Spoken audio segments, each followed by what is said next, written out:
Welcome to SRK news.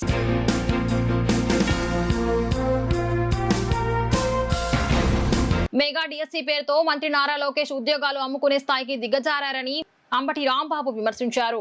Guntur LADS సెంటర్లో శుక్రవారం YCP విద్యార్థి విభాగం దగా డిఎస్సి కార్యక్రమాన్ని చేపట్టింది. ఇందులో భాగంగా అంబటి మాట్లాడుతూ 16,000 పోస్టుల రిక్రూట్మెంట్ లో భారీగా అవకతవకలు జరిగాయని అన్నారు. స్పోర్ట్స్ అంటే తెలియని 421 మంది అభ్యర్థులకు స్పోర్ట్స్ కోటా కింద ఉద్యోగాలు అమ్ముకున్నారన్నారు. ఎమ్మెల్సీలు లేళ్ల అప్పిరెడ్డి మాట్లాడుతూ డిఎస్సిలో జరిగిన అక్రమాలకు లోకేష్ బాధ్యత వహించి రాజీనామా చేయాలని డిమాండ్ చేశారు. వైసీపీ విద్యార్థి విభాగం అధ్యక్షుడు పానుగంటి చైతన్య, ఎమ్మెల్సీ చంద్రగిరి యేసురత్నం, నగర అధ్యక్షురాలు నూరి ఫాతిమా తదితరులు ఈ కార్యక్రమంలో పాల్గొన్నారు.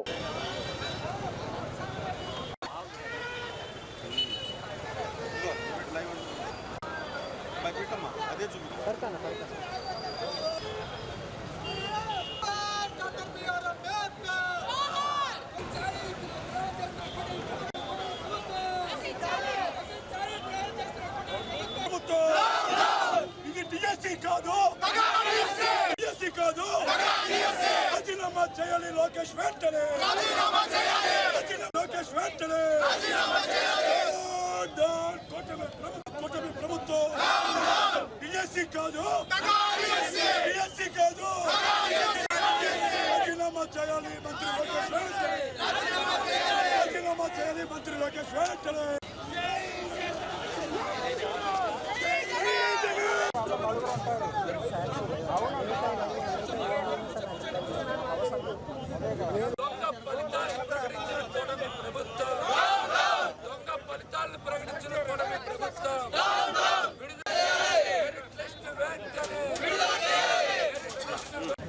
మంత్రి నారా లోకేష్ వెంటనే రాజీనామా చేయాలి మంత్రి లోకేష్ వెంటనే. కూటమి ప్రభుత్వం, కూటమి ప్రభుత్వం, కూటమి ప్రభుత్వం. రాజీ కాదు, డిఎస్సి కాదు, డిఎస్సి కాదు, డిఎస్సి కాదు. కూటమి ప్రభుత్వం. సిబిఐ విచారణ డిఎస్సి పై సిబిఐ విచారణ వెంటనే. డిఎస్సి పై సిబిఐ విచారణ వెంటనే. కూటమి ప్రభుత్వం, కూటమి ప్రభుత్వం, కూటమి ప్రభుత్వం. డిఎస్సి కాదు, డిఎస్సి కాదు.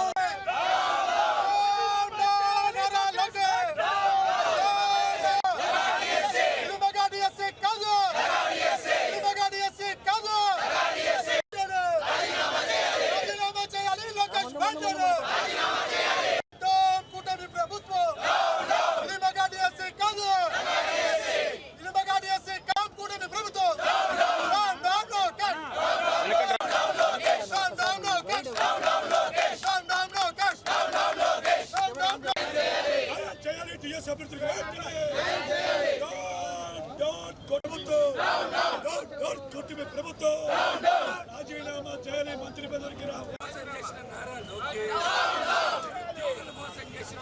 రాజీనామా చేయాలి. రాజీనామా చేయాలి లోకేష్ వెంటనే.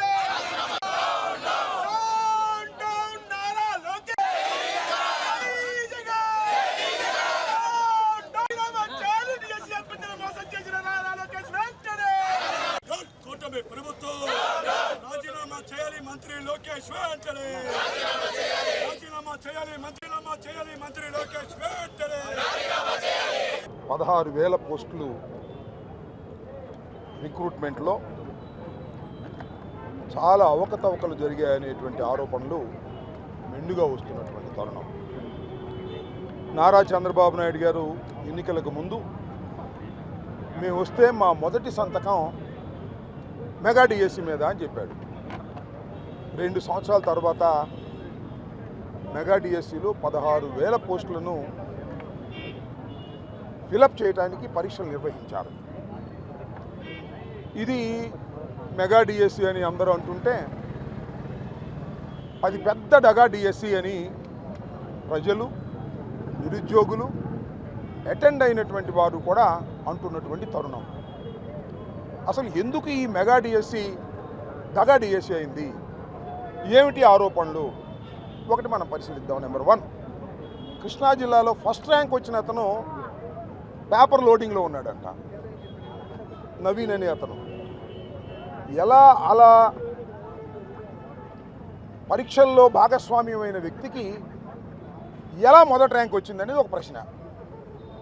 పోనీ మొదటి ర్యాంక్ వస్తే అతనికి ఉద్యోగం ఇచ్చారా? ఇవ్వాల. బండారం బయటపడితే ఉద్యోగం ఆపారు. ఆపితే అతను ఊరుకున్నాడా? ఊరుకోలా. అతను హైకోర్టుకి వెళ్ళాడు. హైకోర్టు చివాట్లు పెట్టింది. ఏంటిది అంటున్నా, ఇది అవకతవక కాదా చెప్పాలి ముఖ్యమంత్రి గారు. సరే, ముఖ్యమంత్రి గారికి ఏం సంబంధం అని అంతా మన లోకేష్ బాబు గారు చూస్తున్నాడు అంటే లోకేష్ బాబు గారు దీనికి సమాధానం చెప్పాలి. నిన్న చంద్రబాబు నాయుడు గారు మహానాడులో గొంతు చించుకుని మాట్లాడుతూ ట్రాన్స్పరెన్సీగా మెగా డిఎస్సీ నిర్వహించామని. ఎక్కడ ట్రాన్స్పరెన్సీగా నిర్వహించారు? 16,000 పోస్టులుంటే 3% చొప్పున 421 పోస్టులను స్పోర్ట్స్ కేటాయించారు. స్పోర్ట్స్ సర్టిఫికేట్లు ఇచ్చారు. ఎవరు? మన లోకేష్ గారి నాయకత్వంలో ఒక మనిషిని పెట్టి అసలు ఆటలంటే తెలియని వాడికి స్పోర్ట్స్ సర్టిఫికేట్లు ఇచ్చారు. 421 మందికి ఇచ్చారు. వాళ్ళందరికీ ఉద్యోగాలు ఇచ్చారు. ఇచ్చే టైంలో ఏం చేశారు? ఒక్కొక్కడికి 10 లక్షలు, 20 లక్షలు, 30 లక్షలు వసూలు చేశారు. వసూలు చేసి అన్నీ కూడా మన లోకేష్ గారికి ఇచ్చారు. ఇది దుర్మార్గమైన పని. మెగా డిఎస్సిలో పోస్టులు అమ్ముకునేటటువంటి స్థాయికి విద్యాశాఖ మంత్రి గారు నారా లోకేష్ గారు లవ్ క్యాష్లో దిగజారిపోయాడనే విషయాన్ని చాలా స్పష్టంగా అర్థమవుతున్నటువంటి అంశాలు. దీని మీద విచారణ జరపమని డిమాండ్ చేస్తున్నాం. ఇవాళ రాష్ట్ర వ్యాపితంగా విద్యార్థి విభాగం పిలుపునిచ్చింది. మన గుంటూరు జిల్లాకు చెందినటువంటి చైతన్య రాష్ట్ర అధ్యక్షులు, అదేవిధంగా మన జిల్లాకు చెందినటువంటి నవీన్, వినోద్, వీళ్ళందరూ కలిసి పిలుపునిస్తే భారీ ఎత్తున అంబేద్కర్ విగ్రహం దగ్గర మేము నిరసన చెప్పాం. అయ్యా, మా వాళ్ళంతా అడుగుతున్నారు, అయ్యా విద్యాశాఖ మంత్రి లవ్ క్యాష్ రాజా రాజీనామా చేయి రాజా అన్నాడు. ఏమైనా చేస్తాడు కానీ రాజీనామా చేస్తాడా? అయ్యే పనేనా అది? అయ్యా నువ్వు రాజీనామా చేయొద్దు, కాసేపు అనుకున్నాం. సిగ్గుంటే రాజీనామా చేస్తావు. నీకు ఆ సిగ్గు ఎక్కడుంది? నీకు లేదు, మీ నాన్నకి లేదు. డబ్బులు పోగేసుకోవటం, మోసాలు చేయటం తప్ప రెండో పనే లేనటువంటి కుటుంబంలో ఉన్నటువంటి వ్యక్తులు మీరు నారావారు. అయ్యా Nara Lokesh, my dear Raja, CBI enquiry ఇవ్వయ్యా. సిబిఐ ఎంక్వైరీ వేసి క్లియర్ చీట్ తీసుకో. శభాష్ నారా లోకేష్ బ్రహ్మాండంగా నిర్వహించాడని సిబిఐ చేత ఇప్పించుకో. సిబిఐ ఎంక్వైరీ చేయవు, రాజీనామా చేయవు, అడిగిన దానికి సమాధానం చెప్పవు, డబ్బులు మాత్రం వసూలు చేసుకుంటావు. చివరికి డిఎస్సి ఎగ్జామ్స్ కూడా స్పోర్ట్స్ సర్టిఫికేట్లు అమ్ముకునేటటువంటి కార్యక్రమం చేస్తున్నావు. ఇది చాలా దుర్మార్గమైనటువంటి విషయం. మిస్టర్ నారా లోకేష్, ఇప్పటికైనా తెలుసుకో. నువ్వు చేస్తున్నటువంటి అడ్మినిస్ట్రేషన్ అంతా కూడా దౌర్భాగ్యంగా ఉంది. నీ శాఖనే నువ్వు సరిగా నిర్వహించలేనటువంటి దుస్థితిలో నువ్వు ఉన్నావు. దీనికి సమాధానం చెప్పాలని మేము కోరుతున్నాం. ఇంత దౌర్భాగ్యమైనటువంటి ప్రభుత్వం, ఇంత అనాలోచితమైనటువంటి ప్రభుత్వం ఎక్కడా కూడా మనం కనుచూపు మేరలో కనిపిస్తున్నటువంటి పరిస్థితి వాళ్ళ దేశంలో ఎక్కడా కూడా లేదు. ఏం మాట్లాడారు? ఎన్నికలకు ముందు ఏం మాట్లాడారు? ఇవాళ ఏం మాట్లాడుతూ ఉన్నారు?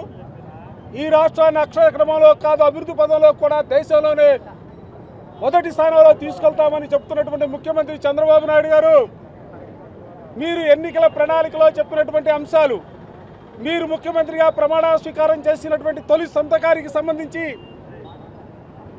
డిఎస్సిని ఏ విధంగా పరీక్షలు నిర్వహించారో, ఆ పరీక్షల నిర్వహణ అనంతరం అభ్యర్థుల ఎంపికకి సంబంధించి ఏ విధమైనటువంటి మీ నియమ నిబంధనల్ని పాటించారో ఇవాళ యావత్తు భారతదేశం కూడా ఆంధ్ర రాష్ట్రం వైపు చూసి నవ్వుతూ ఉన్నారు. అసలు ఇంత దౌర్భాగ్యమా? జగన్మోహన్ రెడ్డి గారి హయాంలో నాడు నేడు పేరుతో స్కూళ్ళని డెవలప్ చేసి భవిష్యత్ తరాలకి నేటి విద్యార్థులే ఆస్తి అని నమ్మినటువంటి వ్యక్తిగా 5 సంవత్సరాల పాటు ఈ రాష్ట్రంలో పరిపాలన చేస్తే అటువంటి విద్యార్థులకి పాఠాలు చెప్పే టీచర్ని డబ్బులు తీసుకొని ఉద్యోగ నియామక పత్రాలు ఇస్తారా? పారదర్శకం ఉండదా? మెరిట్ లిస్ట్ ఉండదా? ఎవరికి ఎన్ని మార్కులు వచ్చాయో తెలుసుకోవడానికి అవకాశం ఉండదా? మీరు నియామక పత్రాలు కూడా SMS రూపంలో ఫోన్లకి మెసేజ్లు పెడతారా? అసలు ఎక్కడైనా ఏ రాష్ట్రంలో అయినా దేశానికి స్వాతంత్రం వచ్చిన తర్వాత ఈ రాష్ట్రంలోనే, ఆంధ్ర రాష్ట్రంలోనే అనేక ప్రభుత్వాలు మారాయి, అనేక ముఖ్యమంత్రులు పరిపాలన చేశారు. కానీ ఏ ముఖ్యమంత్రి పరిపాలన కూడా బీజేపీలకు సంబంధించినటువంటి ఎంపికలు ఈ విధంగా జరిగినటువంటి సందర్భం ఎక్కడైనా ఉందో ఒక్కసారి వెనక్కి తిరిగి చూడమని అడుగుతా ఉన్నా. చంద్రబాబు నాయుడు గారు మాటలమే ఆకాశమే హద్దుగా మాట్లాడుతూ ఉంటారు. వారి పుత్రుడు లోకేష్ గారు కూడా ఇవాళ ప్రతి దానికి కూడా వైఎస్ఆర్ కాంగ్రెస్ పార్టీని, ముఖ్యంగా జగన్మోహన్ రెడ్డి గారిని టార్గెట్గా చేసి మాట్లాడుతున్నటువంటి మాటలు ఇవాళ నీ శాఖలోనే జరుగుతున్నటువంటి తతంగం అంతా కూడా నువ్వు ఎంచుకున్నటువంటి విద్యాశాఖలో జరుగుతున్నటువంటి అంశాలు. మెరిట్ లిస్ట్ ఉండదు, జిల్లా సెలక్షన్ బోర్డులు ఉండవు, కలెక్టర్లకు తెలియదు. ఒకరోజు లిస్టులో పెడతారు, మరో రోజు లిస్టు తొలగిస్తారు. స్పోర్ట్స్ కోటా ఉండదు, ఆ కోటాలో కూడా ఎప్పుడు కూడా గ్రౌండ్లో ఆడినటువంటి వ్యక్తులు తీసుకొచ్చి స్పోర్ట్స్ కోటాలో ఉద్యోగాలు ఇచ్చే పరిస్థితులు ఉంటాయి. ఇటువంటి పరిస్థితులు ఇవాళ ఈ రాష్ట్రంలో ఉంటే భవిష్యత్ తరాలకి, విద్యార్థులకు పాఠాలు చెప్పేది ఎవరు? దయచేసి నేను ఇవాళ ఈ ప్రభుత్వాన్ని అడుగుతా ఉన్నాం, తప్పనిసరిగా డిఎస్సి నియామకాలపైన ఈ ప్రభుత్వం పైన ఈ రాష్ట్రంలో ఉన్నటువంటి నిరుద్యోగులకి నమ్మకం లేదు. వైఎస్ఆర్ కాంగ్రెస్ పార్టీగా మేము కూడా నమ్మటాలా. అందుకే సిబిఐ ఎంక్వైరీ జరగాలని చెప్పి ఇవాళ వైఎస్ఆర్ కాంగ్రెస్ పార్టీగా డిమాండ్ చేస్తా ఉన్నాం. గుంటూరు బృందావన్ గార్డెన్స్ లోని నార్ల వెంకటేశ్వరరావు ఆడిటోరియం పునర్నిర్మాణ పనులు శుక్రవారం ప్రారంభమయ్యాయి. కేంద్ర సహాయ మంత్రి ఎంపీ వెమ్మసాని చంద్రశేఖర్ పనులు ప్రారంభించి ప్రసంగించారు. ఎమ్మెల్యే మాధవి, ఎమ్మెల్సీ అలపాటి రాజేంద్ర ప్రసాద్, డేగల ప్రభాకర్ తదితరులు ఈ కార్యక్రమంలో పాల్గొన్నారు.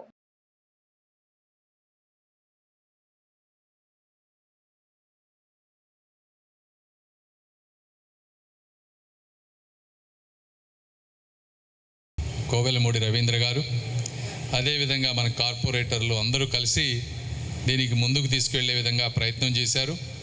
కౌన్సిల్లో తీసుకెళ్లారు. ఎందుకంటే రవీంద్ర గారికి కూడా, ఈ ప్రాంతవాసిగా వారికి కూడా ఇదొక ప్రథమ కర్తవ్యంగా వారు కూడా బాధ్యత తీసుకున్నారు ఆ రోజున. తర్వాత అది గవర్నమెంట్ దగ్గరికి వెళ్ళినప్పుడు ఒక చాలా విధాలుగా దాని గురించి అక్కడ మున్సిపల్ కమిషనర్ కానీ ఇంకోళ్ళు కానీ చేసిన విధానం కేవలం కౌన్సిల్లో చేసి ముందుకు వెళ్తే దీనికి చట్టబద్ధత ఉండదు. నేను కూడా అప్పుడే కొత్తగా రాజకీయాల్లోకి వచ్చాను కాబట్టి నాకు కూడా అన్ని ప్రొసీజర్లు కరెక్ట్గా తెలియకపోవటం వల్ల అక్కడికి వెళ్ళింది. అక్కడ కమిషనర్ గారితో మాట్లాడిన తర్వాత, సెక్రటరీ గారితో మాట్లాడిన తర్వాత దీన్ని ఒక ప్రొఫెషనల్గా మీరు టెండర్ వేసి సిస్టమేటిక్గా చేయాలి అని చెప్పారు. చెప్పిన వెంటనే ఈలోపు ఇవన్నీ చేయడానికి ఒక సంవత్సరం పట్టింది. తర్వాత మయూర్ అశోక్ గారు వచ్చారు. అశోక్ గారు కూడా చాలా నిజాయితీ కలిగినటువంటి కమిషనర్, కష్టపడేటువంటి కమిషనర్.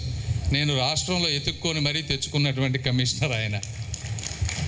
ఈ సందర్భంగా మొన్న కమిషనర్ గారి ఆఫీస్లో కొంతమంది వాళ్ళకి ఏదో ఇబ్బంది జరిగిందని చెప్పి గొడవ చేశారు. తర్వాత ప్రెస్ మీట్ పెట్టి ఆయన గురించి మాట్లాడారు. నేను అందరికీ పత్రికాముఖంగా కూడా చెప్పదలుచుకున్నా, నిజాయితీ పరులని ఈ రోజుల్లో నిజాయితీగా కష్టపడి పనిచేసే అధికారులే చాలా తక్కువ అయిపోయారు వాస్తవం.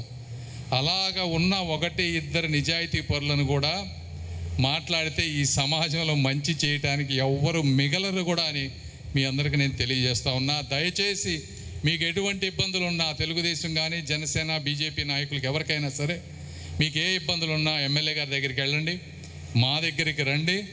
1-2 సార్లు ఒక్కొక్కసారి మనం అనుకున్నవన్నీ వెంటనే జరగవు, రకరకాల కారణాలతోటి కూర్చొని మాట్లాడుకోవాలి తప్పించి ఇలా ఆఫీసుల మీదకి వెళ్తే మాత్రం ఎట్టి పరిస్థితుల్లో చట్టం తను చేసుకునే పని తను చేసుకుపోతుందని తెలియజేసుకుంటూ దయచేసి సహకరించండి అని చెప్పి మీ అందరికీ నేను తెలియజేస్తా ఉన్నా.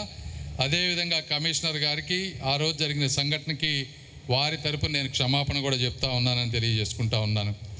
రెండోది, ఈ విషయంలో ఈ టెండర్ ఒక సిస్టమేటిక్గా అడిగాను, దీన్ని మనం పూర్తి చేయాలి. ఇది పూర్తి చేయాలంటే ఏమి చేయాలి, చట్టపరంగా ఎటువంటి ఇబ్బందులు రాకుండా చేయాలి అంటే ఆయన నీట్గా కాంట్రాక్ట్ చేసి ఒక ఎక్స్ప్రెషన్ ఆఫ్ ఇంట్రెస్ట్ పబ్లిక్కి టెండర్ లాగా ఫ్లోట్ చేశారు. ఇందాక మాధవి గారు ఒక మాట చెప్పారు, దీంట్లో ఏమి కట్టక్కర్లేదని. కానీ వాడు చూసినట్లేరు కాంట్రాక్టు. ఇందులో చాలా నిబంధనలు ఉన్నాయి. నిబంధనలు ఏంటంటే మినిమం మినిమం సంవత్సరానికి 22 లక్షలు మినిమంగా పే చేయాలి. బిజినెస్ ఉన్నా లేకపోయినా వాళ్ళకు వచ్చిన ఏంటి అంటే రెవెన్యూ షేర్లో 14% లేదా 22 లక్షల కంటే దాటితే వచ్చే రెవెన్యూలో 14% పే చేయాలి.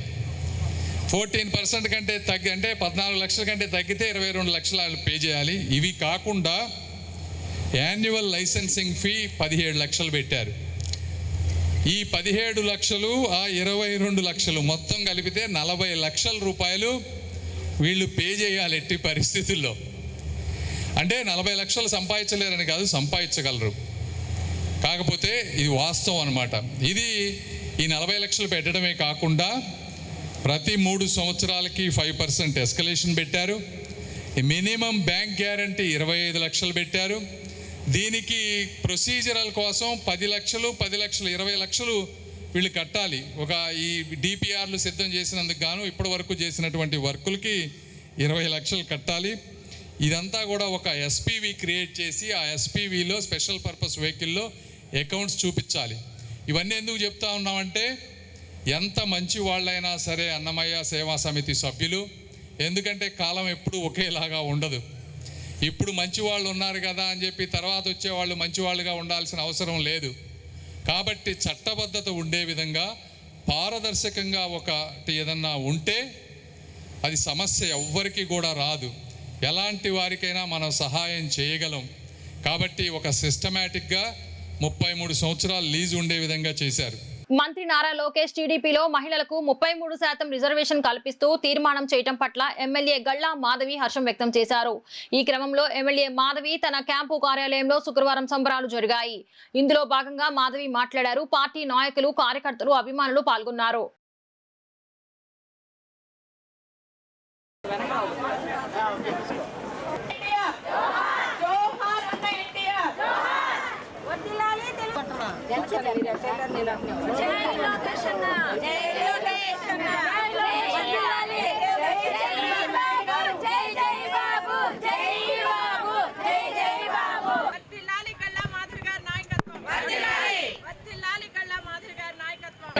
ఈరోజు గుంటూరు పశ్చిమ ఆఫీస్లో మరి మహిళలకు రాజకీయ ప్రాతినిధ్యం ఇస్తూ 33% యావత్ దేశంలో అది అమలు అయినా అవ్వకపోయినా ఆంధ్ర రాష్ట్రంలో మాత్రం మహిళలకు ప్రాతినిధ్యం ఇస్తామని చెప్పి నిన్న నారా లోకేష్ గారు మహానాడు సందర్భంగా మాకు ఒక హామీ ఇవ్వడం జరిగింది.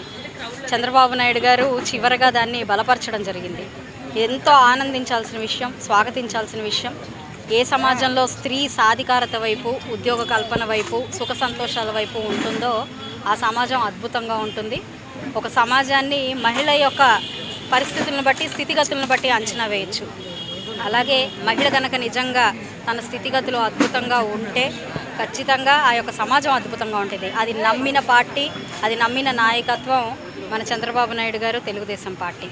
దాన్నే ఈరోజు ముందుకు తీసుకువెళ్తూ ఎక్కడ భారతదేశంలో మరి మనం చూసాం, పార్లమెంట్లో ఏ విధంగా దాన్ని ముందుకు తీసుకెళ్ళి ఎంత దారుణంగా మహిళల పట్ల ఒక అన్యాయం జరిగిందో మనం అందరం చూసాం. అప్పటిదాకా ఇది అవుతుంది అన్న ఆలోచనతో, ఆనందంతో వెళ్ళిన మాకు ఎంతో నిరాశ కలిగించడం కూడా మనం రాజకీయ పార్టీలు, ఆ రాజకీయ నాయకుల్ని మనం అందరం చూసాం. అయితే ఈరోజు మరి ఎప్పుడో ఏదో జరుగుతుంది, ఎవరో వచ్చి ఉద్ధరిస్తారు అని ఆలోచించకుండా, ఎదురు చూడకుండా ముందు మనం ఏం చేయగలుగుతాం, ముందు మనం ఒక అడుగు వేద్దాం అనే ఒక ఆలోచన తత్పరత గల మహోన్నత నాయకత్వం మనకి తెలుగుదేశం పార్టీలో ఉంది. నారా చంద్రబాబు నాయుడు గారు, లోకేష్ గారు ఆలోచించారు. ఎక్కడ జరిగినా జరగకపోయినా ఈ యొక్క నిర్ణయం మాత్రం ఆంధ్ర రాష్ట్రంలో ముందుకు వెళ్తుంది. మా మహిళలు, మా ఆడపడుచులు ఖచ్చితంగా కూడా రాజకీయంగా కూడా ముందుకు వెళ్తారు. ఎందుకంటే మా ఆంధ్ర రాష్ట్ర ఆడపడుచులు పురోగతి వైపు, సాధికారత వైపు, సమాజం స్థాపన వైపుకు వెళ్ళాలి, మాకు అండగా దండగా నిలవాలి అని చెప్పి వారు ఆలోచించిన విధానం మేమందరం హర్షం వ్యక్తం చేస్తున్నాం. ఈరోజు గుండెల నిండా ఆనందంతో, కృతజ్ఞతా భావంతో, కళ్ళ నిండా ఆనంద బాష్పాలతో ఈ యొక్క సమావేశం ఏర్పరచుకొని వారికి ఒక కృతజ్ఞతాభిషేకం చేయడం కోసం మహిళలందరం కూడా పూనుకొని ఒక చిన్న కార్యక్రమం చేసుకున్నాం. వారికి థ్యాంక్స్ గివింగ్ కార్యక్రమం చేసుకున్నాం. చాలా చాలా సంతోషిస్తున్నాము. రానున్న రోజుల్లో ఆంధ్ర రాష్ట్రం అద్భుతంగా మలవబోతుంది. ఆంధ్రప్రదేశ్ స్వర్ణ ఆంధ్రప్రదేశ్గా మారబోయే శుభతరుణంలో ఆడవాళ్ళకి ఇచ్చిన ఈ ప్రాతినిధ్యం పెద్ద అడుగుగా మారబోతుంది. ఈరోజు గుంటూరు పశ్చిమ నియోజకవర్గంలో 33% మహిళా రిజర్వేషన్స్ 2029 ఎన్నికల నుంచి ఇస్తానని చెప్పి లోకేష్ గారు వాగ్దానం చేశారు నిన్న మహానాడులో. అయితే కేంద్రంలో అది ఇంప్లిమెంట్ చేసినా చేయకపోయినా మన ఆంధ్రప్రదేశ్లో మాత్రం ఖచ్చితంగా ఇంప్లిమెంట్ చేస్తానని చెప్పడం జరిగింది. మీరు కనుక గమనిస్తే ఇది ఒక చారిత్రాత్మక నిర్ణయం. మన చరిత్రలోని సువర్ణాక్షరాలతో రాసుకోవచ్చు. అంటే ఏ లీడర్ కూడా ఇంత గొప్ప నిర్ణయాలు తీసుకోలేదు. కనుక మనందరం కూడా ఒకసారి సిబిఎన్ గారికి, లోకేష్ గారికి ధన్యవాదాలు చెప్తున్నాం. ఎందుకంటే మీరు ఎప్పుడైనా గమనిస్తే మహిళల్ని ఇంటి గుమ్మం నుంచి దాటించి మరి వాళ్ళ సమాజంలో శిఖరాగ్రం పైన పెట్టిన మొట్టమొదటి వ్యక్తి మన సీనియర్ ఎన్టీఆర్ గారు. ఆయన తెలుగుదేశం వ్యవస్థాపకుడే కాకుండా ఆయన మరి ఎన్ని షార్ట్ టైంలోనే 9 నెలల్లోనే మరి తెలుగుదేశం పార్టీని గెలిపించి మరి ఏ విధంగా ముందుకు తీసుకెళ్లారో ఆంధ్రప్రదేశ్ని మీరు గమనించాలి. ప్రతి ఒక్క అభివృద్ధి సంక్షేమం తీసుకొచ్చి మరి అన్నగారు అనే ప్రతి ఒక్క తెలుగువాడి గుండెల్లో ఆత్మబంధువుగా నిలిచారు. వీరు 2016లో ఒకసారి గమనిస్తే ఈ యొక్క మహిళా చట్టాన్ని మనము అసెంబ్లీ నుంచి పాస్ చేయడం జరిగింది. అది 2023లో పార్లమెంట్కి రావడం, అప్పుడు ప్రతిపక్షంలో ఉన్నా కానీ తెలుగుదేశం పార్టీ దాన్ని ఆమోదించడం. మరి రీసెంట్గా మేము మేలో మరి ఎమర్జెన్సీ మహిళా బిల్లు పెట్టినప్పుడు మేమందరం కూడా ఎమ్మెల్యేస్, మినిస్టర్స్, చైర్మన్స్ అందరూ కూడా వెళ్ళడం జరిగింది. మరి ఆ రోజు ప్రమాదవశాత్తున దురదృష్టవశాత్తున మనకి ప్రతిపక్షాలు సహకరించలేదు. దానివల్ల పశ్చిమ బెంగాల్లోనూ అండ్ తమిళనాడులో ఏమైందో వాళ్ళు ఎలా మట్టికరిచారో మీకు తెలుసు. అయితే తెలుగుదేశం పార్టీ మొట్టమొదటి నుంచి మహిళకి ఏ విధంగా చదువుకోవాలి, చదువు అనేది హక్కుగా భావించి వాళ్ళకి పద్మావతి విశ్వవిద్యాలయం స్థాపించడం అయితేనేంటి, మరి చాలామందికి మహిళలకి వాళ్ళందరూ కూడా 1986లోనే ఆస్తి హక్కు కల్పించి, ఆస్తి అనేది మహిళలంటే బాలికలు అదొక వారసత్వంగా భావించి వాళ్ళందరూ కూడా ఏ విధంగా రిజర్వేషన్స్ ఇచ్చారో మహిళా హక్కులు మీరు గమనించాలి. 9% స్థానిక ఎలక్షన్లో ఇస్తే చంద్రబాబు నాయుడు గారు విద్య వాళ్ళ ఉద్యోగ అవకాశాలు 33% ఇచ్చారు. అదే కొనసాగిస్తూ ఈరోజు లోకేష్ గారు 33% రిజర్వేషన్స్ అనేది మరి మనకి 2029 ఎన్నికలు వస్తామని కూడా చెప్పడం అనేది మరి తెలుగుదేశం పార్టీ మహిళలు మరి ముఖ్యంగా అందరూ కూడా ఎంతో గొప్పగా ఈ సెలబ్రేషన్ చేయడానికి వచ్చిన ప్రతి ఒక్కళ్ళు కూడా ఎస్పెషలీ మరి ఇక్కడ స్థానిక ఎమ్మెల్యే గల్లా మాధవి గారికి మరి ఇక్కడున్న నాయకులందరూ కూడా మరి ఒక్కసారి వాళ్ళందరికీ కృతజ్ఞతలు చెప్తూ థ్యాంక్ యూ సార్. దళిత క్రైస్తవుల ఎస్సీ హోదా కోసం 25 ఏళ్లుగా పోరాటం చేస్తున్నారని ప్రముఖ సామాజికవేత్త డాక్టర్ గోళ్లమూడి రాజాసుందరబాబు గుర్తు చేశారు. వినుకొండ నియోజకవర్గ దళిత క్రైస్తవుల హక్కుల ఉమ్మడి కార్యాచరణ కమిటీ వినుకొండలో నిర్వహించిన సదస్సులో శుక్రవారం రాజాసుందర్ బాబు పాల్గొని ప్రసంగించారు. ఎస్సీ ఎస్టీ చట్టాలు ఉన్నాయి కాబట్టే అగ్రకులాలను తాము సమర్థవంతంగా ఎదుర్కొంటున్నాను అని చెప్పారు. గతంలో తాము చేపట్టిన అనేక పోరాటాల ఫలితంగా రంగనాథ్ మిశ్రా కమిషన్ కేంద్రానికి సిఫార్సు చేసిందని చెప్పారు. క్రైస్తవ మతాన్ని అడ్డుకోవాలంటే ఎస్సీ హోదా లేకుండా చేయాలని ఆనాడే కొందరు అడ్డుకున్నారని మండిపడ్డారు. దేశంలో క్రైస్తవులు ముస్లింలపై వివక్ష కొనసాగుతుందని, డాక్టర్ బిఆర్ అంబేద్కర్ రాసిన రాజ్యాంగానికి నేటు మనువాదులు తూట్లు పొడుస్తున్నారని ధ్వజమెత్తారు. సిపిఐ రాష్ట్ర కార్యదర్శి ఈశ్వరయ్య, ప్రముఖ న్యాయవాది లూకా, కేఎన్ఎస్ రాష్ట్ర ప్రధాన కార్యదర్శి కృష్ణ, కాంగ్రెస్ పార్టీ జిల్లా అధ్యక్షుడు Anjaneyulu, all India Christian council Vinukonda నియోజకవర్గ అధ్యక్షుడు డేవిడ్, ఎం రోషన్ కుమార్, శ్రీనివాస్, బన్నీ తదితరులు ఈ సదస్సులో పాల్గొన్నారు. దళిత క్రైస్తవుల ఐక్యత, దళిత క్రైస్తవుల ఐక్యత, రద్దు చేయాలి 1954 రాష్ట్రపతి ఉత్తర్వులు, రాష్ట్రపతి ఉత్తర్వులు రద్దు చేయాలి. దళిత క్రైస్తవులకు ఎస్సీ హోదా, దళిత క్రైస్తవులకు ఎస్సీ హోదా, ప్రజా సంఘాల ఐక్యత, దళిత ప్రజా సంఘాల ఐక్యత, విప్లవ సంఘాల ఐక్యత. ఈ ఎస్సీ ఎస్టీ చట్టం ఉండబట్టే కొద్దిగా గొప్ప అగ్రకులస్తులు, ఆదిపత్య కులాలు మనం అంటే భయపడుతున్నారు. అది కూడా ఉండదు. ఇంకా పోతే ప్రభుత్వ పథకాల్లో జీవో నంబర్ 91 అని ఉంటుంది, గుర్తుపెట్టుకోండి. GO number 91 issued in 2001. దీంట్లో ఏంటంటే ఇంటి స్థలాల్లో 50%, పక్క గృహాల్లో 50% ఎస్సీలకు ఉన్నాయి. మన కోటా పోతుందయ్యా, మన కోటా పోతుంది. ఆఖరికి కొంతకాలానికి మళ్ళీ గోషా తాటాకు మొంత మనకు వస్తుందని చెప్పేసి మీకు నేను తెలియజేస్తాను. మిత్రులారా, జరగబోతున్న నష్టాన్ని మీరు ప్రజలకు వివరించండి. మీ విశ్వాసులు కూర్చోబెట్టి మాట్లాడండి. ఈసారి మన పెద్దలు ఏర్పాటు చేసే కార్యక్రమానికి వందల కాదు వేల సంఖ్య నేను చెప్పాను. మల్కీపురంలో 5 మండలాల నుంచి 25,000 మందితో ఎట్లయితే కార్యక్రమం చేశారో అలా ప్లాన్డ్గా ఉండాలి, లేకపోతే ప్రమాదం ముంచుకొస్తుందని చెప్పేసి మీకు తెలియజేస్తూ నేను ఈ ప్రెసిడెన్షియల్ ఆర్డర్ కోసం గత 25 సంవత్సరాలుగా నేను పోరాడుతూనే ఉన్నాను. 2006 సంవత్సరంలో 180 మంది ఎమ్మెల్యేల చేత ముఖ్యమంత్రికి రాయించాను, రాజశేఖర రెడ్డి గారికి. ఆ తర్వాత మా యొక్క ఆ పట్టుత్వం చూసి, ఆ పోరాట వ్యవహారం చూసేసి మేము ఢిల్లీలో ధర్నా చేస్తుంటే ఆయన తరఫున ఒక ఎమ్మెల్యేని, జుక్కల్ ఎమ్మెల్యే గంగారాం గారు, ఆయన మాకు ఢిల్లీ పంపించారు ఫ్లైట్లో. మళ్ళీ ఆయన ఫ్లైట్లో వెళ్ళి ధర్నా అయిపోగా ఆ తర్వాత 10 మంది కుర్రోళ్ళని వేసుకుని నేను ఢిల్లీలో కూర్చుని 50 మంది ఎంపీలను కలిశాను. ఆ తర్వాత ఏప్రిల్ 28వ తారీఖున మొదటిసారిగా తెనాలిలో రైలు రోకో కార్యక్రమాన్ని నిర్వహించాను. రైలు రోకో, తెనాలిలో రైలు రోకో అంటే అది నేషనల్ హైవే, మెడ్రాస్ ప్రాంతం నుంచి నేరుగా ఢిల్లీ వెళ్తాయి కార్యక్రమం ఆ రైళ్ళు అనేవి. అట్లాంటి చోట రైలు రోకో చేసాం మేము. 2000 మంది మాత్రం వచ్చారు ఆ పిచ్చి కాలంలో. 2000 మంది స్వచ్ఛందంగా ఎవరు వాహనాలు వాళ్ళు వేసుకుని, ఎవరు ఆటోలు వాళ్ళు వేసుకుని వచ్చారు. పెద్ద ర్యాలీ, ఆర్డీఓ ముట్టడి, సాయంత్రం 6ంటికి భోజనాలు, అంతా బ్రహ్మాండంగా చేస్తాం. దాని ఫలితంగా రంగనాథ్ మిశ్రా కమిషన్ దయచేసి గమనించాలా, రంగనాథ్ మిశ్రా కమిషన్ 2007 సంవత్సరంలో మనకు అనుకూలంగా దళిత క్రైస్తవులు ఎస్సీలే, వాళ్ళకి ఎస్సీ హోదా కొనసాగించాల్సిందే అని అనుకూలమైన తీర్పుని రిపోర్ట్ని ఈ కేంద్ర ప్రభుత్వానికి అందించారు. మరి ఆల్రెడీ ఒక కమిషను మనకు అనుకూలంగా ఎస్సీ హోదా ఇవ్వచ్చు అని చెప్పేసి ఇస్తే, మళ్ళీ మోడీ గారు ఏం చేశాడు, జస్టిస్ బాలకృష్ణ స్వామి అనే ఒక భారత ప్రధాన న్యాయమూర్తిగా మాజీ ఆయన నియమించారు. ఆయన ఈ మధ్యన నేను మే 5వ తారీఖున కలిశాను. 15 మంది కటిక పేదలు, ఆడవాళ్ళు, ఒక 7-8 మంది మగవాళ్ళు అందరం కూడా కలిసి వెళ్ళామండి. చాలా కష్టపడి వెళ్ళాము. చాలా కష్టపడి వెళ్ళటం జరిగింది. మతంలో ఉంటున్నారు కనుక ఈ క్రైస్తవ మతాన్ని అడ్డుకోవాలంటే ఈ ఎస్సీలకి రిజర్వేషన్ లేకుండా చేయాలని ఆనాడే ఆలోచించి ఈ ప్రెసిడెన్షియల్ ఆర్డర్ని విడుదల చేశారు. ఈ వార్తలు ఇంతటితో సమాప్తం. మరొక బులెటిన్ మళ్ళీ కలుద్దాం. నమస్కారం.